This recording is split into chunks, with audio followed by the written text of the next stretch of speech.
nangita ba mo og timaan? Mga igsuon, kanunay nga tawhanon gyud nato nga kinaiya nga kita mangita og timaan, labi na kung kita masaag na ay muhatag og direksyon kanato unsaon pag-adto nining lugara, ug hatagan lang kita og mga ngalan sa dalan o number sa balay, daghan ka natong di katuod. Pero maingon na gani, at bang gani sa Jollibee, nga duol sa McDonald's, automatic na na. Matik na na nato nga matultulan, kay naamay mga klaro nga mga timaan.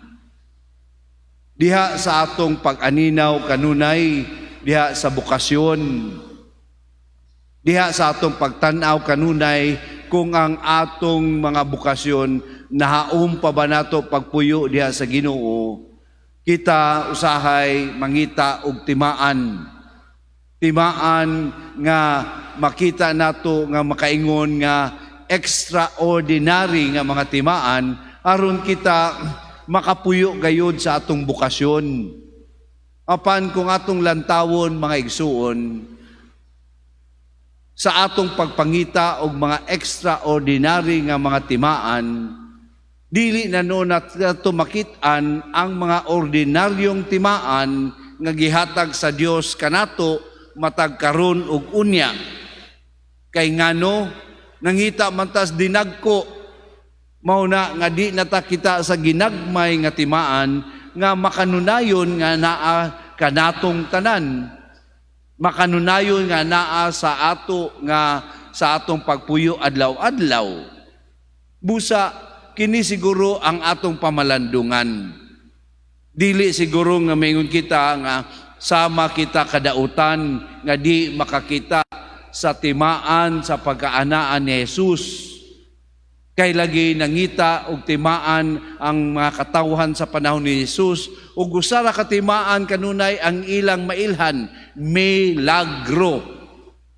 Basta na milagro, hugyaw sa timaan, hugyaw sa pagkaanaa sa Ginoo. Apan sa yano nga presensya ni Kristo, adlaw-adlaw nilang makita, nadungog, adlaw-adlaw nilang masinati, dili sila makakita nga mismo ang presensya ni Jesus sa ilang taliwala. Usana kadakong timaan.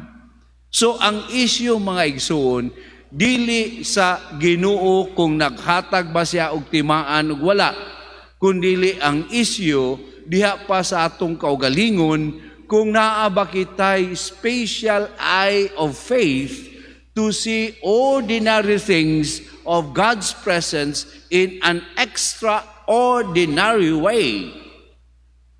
Kay kung naa kita niya ng maong timaan, nan makakita kita sa palibot nga, di ay, wag yun di ay ko biyahe sa Ginoo.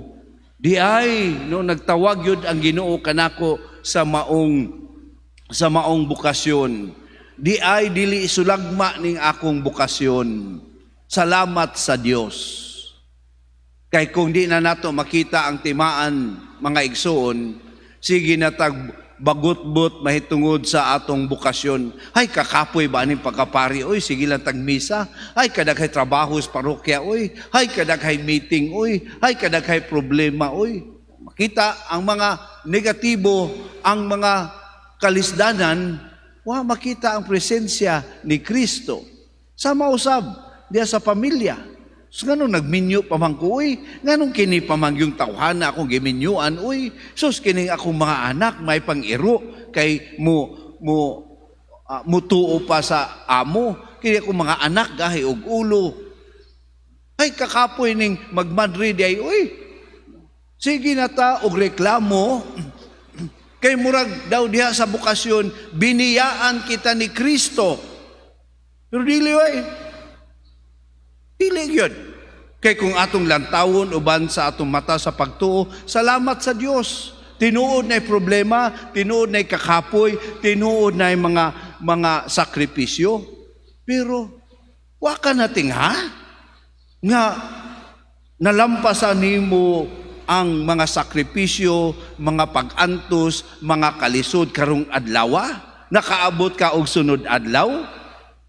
Wa nimo na tan-aw nga dakong timaan ka na sa presensya nga ikaw, ako, kitang tanan tinabangan sa Dios.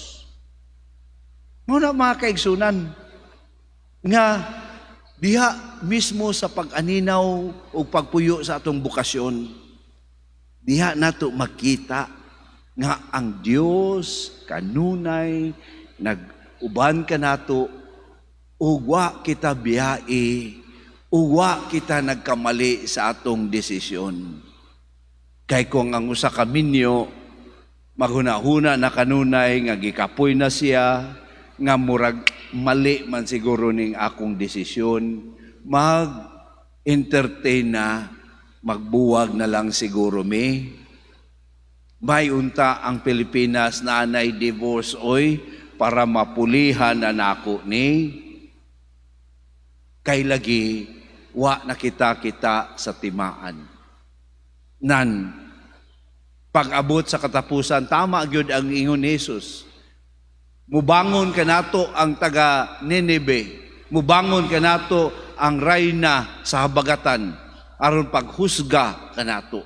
Kay di ay naay dakong timaan sa presensya ni Kristo dinhi sa atong kinabuhi nga wa nato hatagig pagtagad. Sama ining Eucharistia, sama sa mga sakramento, sama sa mga kaayo nga gihatag sa Dios kanato. Busa atong pangayoon mga igsuon nga nihining santos nga Eucharistia, no? Pakusgan pa sa Dios ang atong mga mata sa pagtuo, pahaiton pa ang atong mata sa pagtuo nga makakita kita sa mga timaan niya karong adlaw. Human ini balik kita tanan sa atong mga buluhaton ug sa pagbalik nato, no, atong tan-awon ang mga timaan, yanong mga timaan ni Kristo diha kanato.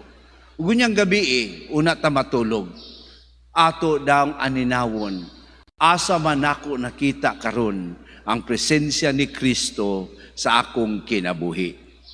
Aron pinaagi niya na, mas makita nato ang pagkamatinud-anon sa gugma sa Dios diha kanato nining bukasyon nga atong gipuy-an ug sa bukasyon nga aninawon usab sa mga kabatan-unan. Palihog manindog.